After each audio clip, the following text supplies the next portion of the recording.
नमो नमः विद्यार्थियों। हम सभी ने पिछली कक्षा में सैमो से द्वितीय भाग का प्रथम पाठ सूची पर्यावरण इस कक्षा का लाभ ले रहे हैं हम सभी, और इसमें हमने दूसरे छंद का अध्ययन किया था। आशा है आप सभी ने जो गृह कार्य हमने आपको दिया था वह आपने किया होगा दूसरे छंद के माध्यम से। आज हम सभी तीसरा छंद यहाँ से पढ़ेंगे जिसका विषय है बहुशुद्धिकरण। किस प्रकार से हम बहुशुद्धिकरण करते हैं अपने विचारों की, अपने अंतर की, अपने बाह्य की। बहुशुद्धिकरण के तात्पर्य से आज हम समझेंगे कि हमें किसकी और अच्छे से बहुशुद्धिकरण करना है। ये विषय है बहुशुद्धिकरण।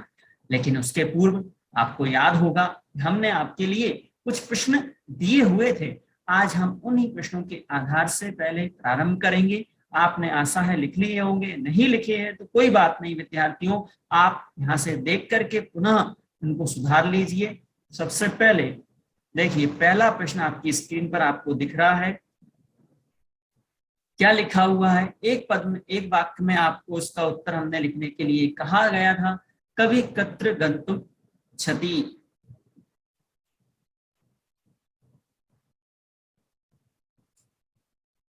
देखिए, इसमें पहला प्रश्न आप सभी के सामने है। सतसखटी यानम कीदृशम धूमम मुंचति। एक पद में इसका उत्तर लिखने के लिए आपसे कहा गया था, तो आपने लिखा होगा कि सैकड़ों गाड़ियां कैसे धुएं को मुंचती अथा छोड़ती हैं। तो कज्जल मलिनम, काले धुएं को छोड़ती हैं, तो कज्जल मलिनम इस शब्द में आ जाएगा। दूसरा प्रश्न देखिए, मानवानाम संसरणम कीदृशम अभवत्।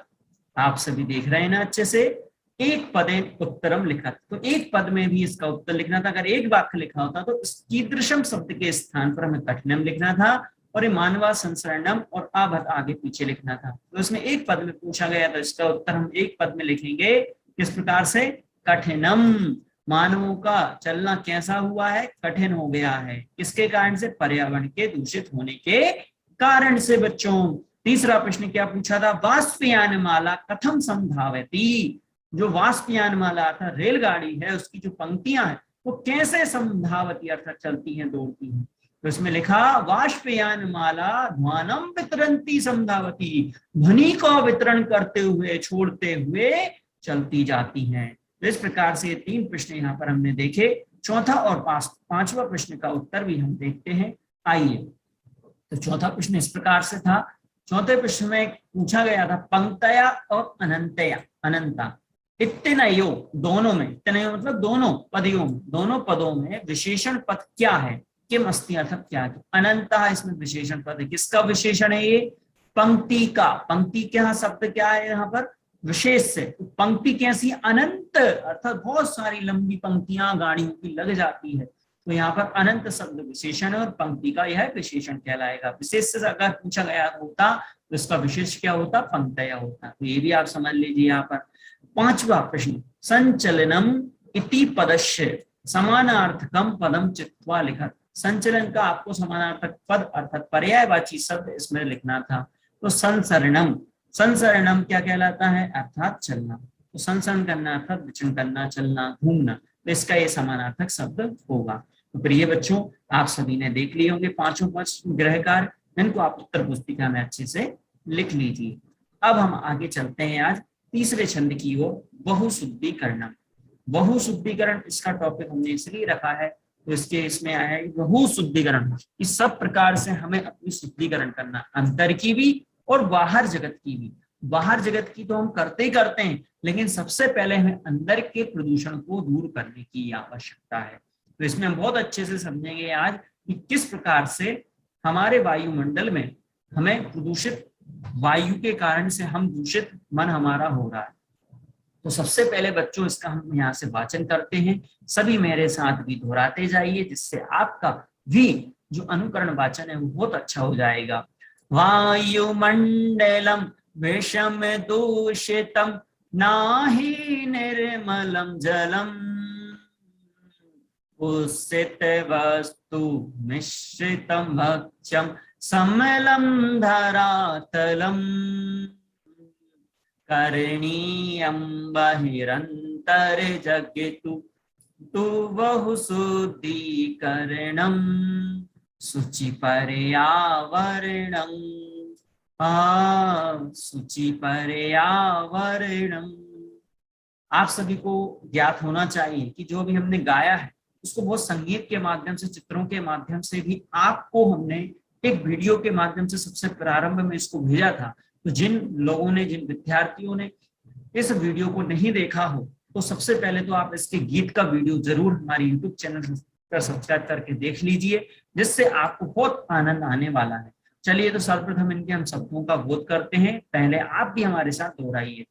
प्रिय विद्यार्थी, यहाँ पर एक बात विशेष रूप से आपको ध्यान देना है। पहला छंद हमने पर्यावरण की किस विषय पर पढ़ा था? किस विषय पर पढ़ा था? कि महानगरों से जो हमारा चलन कर रहा है, कहाँ जाने के लिए? प्रकृति रेव शरणम, प्रकृति की शरण में जाने के। दूसरे छंद का टॉपिक हमने रखा था संचरणम। किसका संचरण करने के लिए? कठिन संचरण जो हमारा हो रहा है, चलना फिरना, उससे बचने के लिए। और आज का टॉपिक है बहुशुद्धिकरण। तो वायुमंडलम शब्द बोलते जाइए। विषम, दूषितम, नाही, ही शब्द यहाँ निश्चयात्मक शब्द के लिए प्रयोग किया गया है।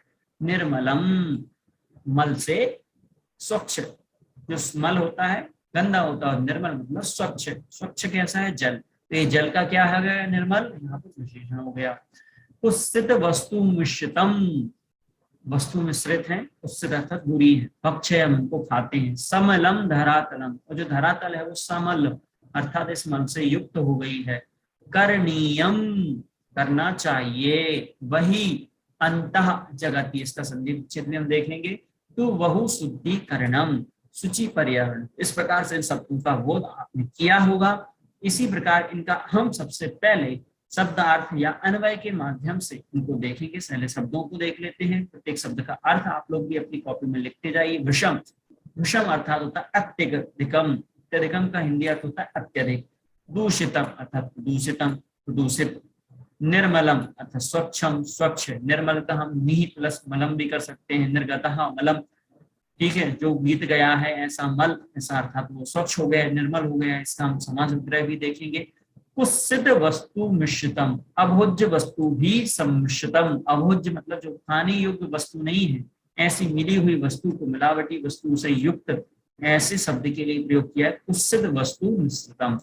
भक्षयम अर्थात खाद्य पदार्थ, भोज्य पदार्थ जिनको हम खाते हैं। समलम अर्थात मल से युक्त, गंदगी से युक्त। इनमें कुछ शब्दों के युक्त शब्द भी छूट गए, जैसे बहु शुद्धिकरण। बहु मतलब बहुत शुद्धिकरण, शुद्धिकरण करना। वही अर्थात बाहर, अंतर अंतर जगत अर्थात संसार में। इन शब्दों के अर्थ भी आप लोग लिख लीजिए। आइए अब हम इसके अन्वयार्थ पर विशेष रूप से ध्यान देते हैं। देखिए, किसी भी छंद का सबसे मुख्य चीज होता है अन्वय।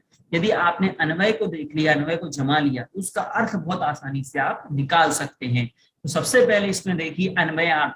ही वायुमंडलम विषम दूषितम अस्ति, तो इसको हमने पहली पंक्ति से लिया। निर्मलम जलम नास्ति, इसमें से दूसरी पंक्ति से।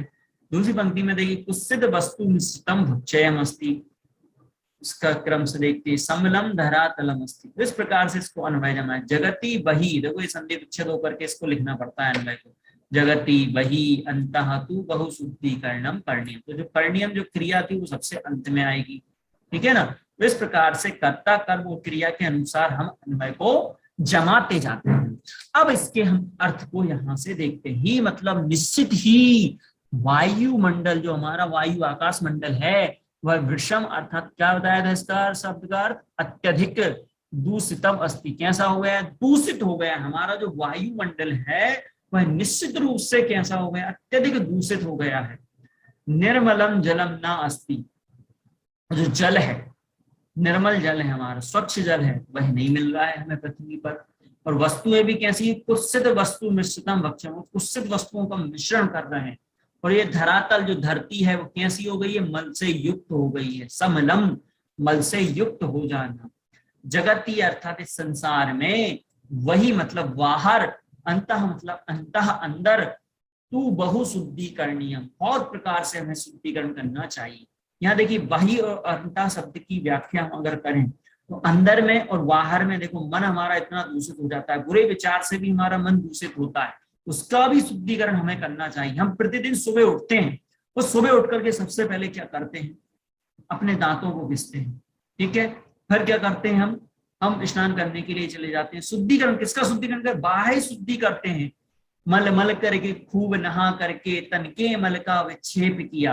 प्रतिदिन हम ऐसा करते हैं कि नहीं करते हैं? तो बाहर की शुद्धि तो हम प्रति समय करते हैं, अच्छे अच्छे कपड़े पहन करके घूमने निकल जाते हैं, बाहर की स्वच्छता का ध्यान रखते हैं, लेकिन हमारे आसपास के वातावरण जो पर्यावरण है उसकी स्वच्छता का ध्यान भी हमें रखना पड़ेगा। और वो स्वच्छता का ध्यान कब हमारे मन में आएगा? कि जब अंतर में हमारे मन में ये बोध होगा कि हमें पर्यावरण को स्वच्छ रखना है। जब पर्यावरण के स्वच्छ करने की भावना हमारे अंदर में आएगी तो हम पहले मन को स्वच्छ करें, फिर वातावरण को स्वच्छ करें और साथ में अपनी वह क्रियाओं को भी स्वच्छ करें। तो ये भावार्थ में ही इसमें मूल बात बता दी कि बहु शुद्धिकरण, कि सब प्रकार से हमें शुद्धिकरण करना है। इस छंद में देखो 4 बातें मुख्य रूप से आई। पहला तो वायुमंडल हमारा क्या हो रहा है? अत्यधिक दूषित हो रहा है। दूसरा, निर्मल जल नहीं है। तीसरा, कुत्सित वस्तु युक्त भोज्य पदार्थ हम खा रहे हैं। और चौथा, हमारा जो धरातल है वह मल से युक्त हो गया है। तो इस संसार में दोनों बाहर और अंतर दोनों को बहुत प्रकार से शुद्धिकरण करने की आवश्यकता हमारे लिए है। तो कभी स्पष्ट कहती, भावार्थ देखिए सभी बच्चों, समझ में आ गया होगा आपको अन्वयार्थ से अर्थ। कभी स्पष्टयति यत् अस्माकं वायुमंडलम अत्यधिकम प्रदूषितम अभवत्। कभी स्पष्ट करता हुआ कहता है कि अस्माकं मतलब हमारा जो वायुमंडल है अत्यधिक प्रदूषित हो गया है, अत्यधिक प्रदूषित हुआ है। अत्र जलम अपि स्वच्छम न, यहाँ जल बिल्कुल भी स्वच्छ नहीं है पीने के लिए। कुत्सित वस्तु भी मिश्रण वज्र पदार्थ अपि नष्टः जाता। क्या बात कही कि कुत्सित वस्तुओं के द्वारा मिश्रण से जो वज्र पदार्थ हैं वह भी नष्ट होते जा रहे हैं। शुद्ध भोजन नहीं मिलता है, शुद्ध खान पान हमारे बीच में नहीं है, हम फास्ट फूड की ओर भागे जा रहे हैं और अशुद्ध भोजन को ग्रहण करते जा रहे हैं। धरातलम अपि मल युक्तम जातम, वो जो धरातल भी है वह मल से युक्त हुई है। इसलिए अतः मतलब इसलिए अस्मा मतलब हमारे द्वारा पर्यावरण रक्षणार्थम अधुना अंतःकरणस्य बहिर्जगतः च शुद्धिकरणम करणीयम। इसलिए हम सभी के द्वारा पर्यावरण की रक्षा के लिए, पर्यावरण रक्षणार्थम में रक्षण प्लस अर्थम, रक्षा के लिए अब अधुना मतलब अब अंतःकरण की, अंतःकरण की मतलब मन के करण की, मन की भावनाओं को और बाहर जगती अर्थात बाहर की जगत की शुद्धिकरण करना चाहिए। और इसलिए कवि कह रहा है कि शुचि पर्यावरण का हमें क्या करना चाहिए? पवित्र पर्यावरण की रचना करनी चाहिए। तो इस प्रकार से इसका हमने अभी भावार्थ देखा। आइए हम इसके विशेष शब्दों पर ध्यान देते हैं, इसके विशेष अर्थ पर ध्यान देते हैं।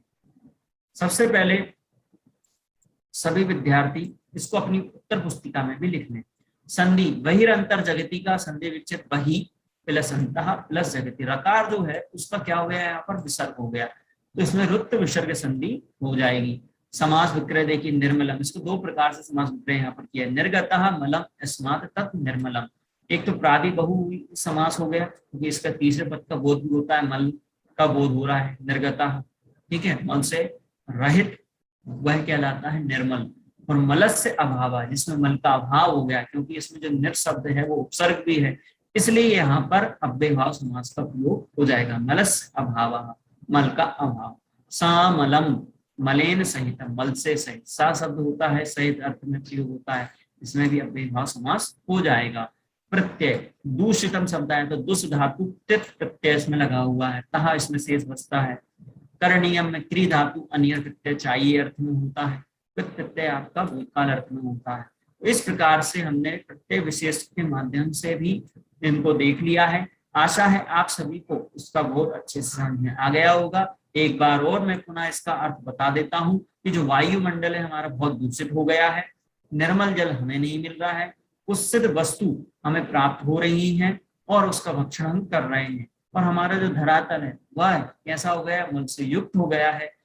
इस जगत में बाहर और अंतर दोनों जगह पर हमें बहुत शुद्धिकरण करने की आवश्यकता है और वायुमंडल के माध्यम से पर्यावरण को स्वच्छ करने की हमें पवित्र भावना हमें रखनी चाहिए। इस प्रकार से इसमें भावार्थ बताया है। चलिए तो आज हम चलते हैं अगले गृह कार्य की ओर आपके। तो सबसे पहले आपने जो गृह कार्य प्रतिदिन आपको दिया जा रहा है उसको भी आप बहुत तन्मयता से और मन लगा करके करिए, जिससे आपको जो आपने पढ़ा है सीखा है उसका बोध आसानी से आपको हो सके। पहला प्रश्न देखिए, एक पद में आपको लिखना है भक्षयम कीदृशम अभूत्, भोजन कैसा हुआ है, ठीक है, उसको हमें भोज्य पदार्थ कैसे हो गए हैं उसको आपको इसमें बताना है। दूसरा प्रश्न है समलम किम अस्ति, एक पद में भी उसका उत्तर लिखना है। मल किससे युक्त हो गया है, मल से युक्त कौन हो गया है। अस्माभि बहिरंतर जगति किम करणीयम, हम सभी के द्वारा बाहर और अंतर जगत क्या करना चाहिए, इसको पूर्ण वाक्य में आपको लिखना है। प्रश्नों का प्रकार ध्यान से देख लीजिए आप, प्रश्नों का प्रकार आप ध्यान से देख लीजिए। इसलिए आप चौथा प्रश्न यहाँ पर देखिए आप, निर्मलम जलम इत्तनयो विशेष पदम किम, निर्मल जल इत्तनयो, इत्तनयो का तात्पर्य क्या होता है कि यहाँ पर जो निर्मल जल है इसमें विशेष पद क्या है वह आपको बताना है। तो विशेष पद का बोध आपको इसमें करना है, ठीक है। दोनों शब्दों में से विशेष पद क्या है।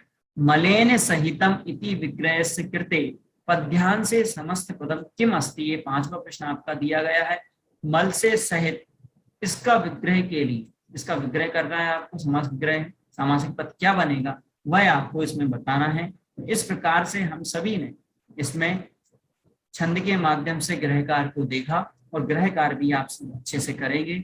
और आप सभी आगे की वीडियो देखने के लिए लाइक और सब्सक्राइब जरूर करते रहिए। धन्यवाद।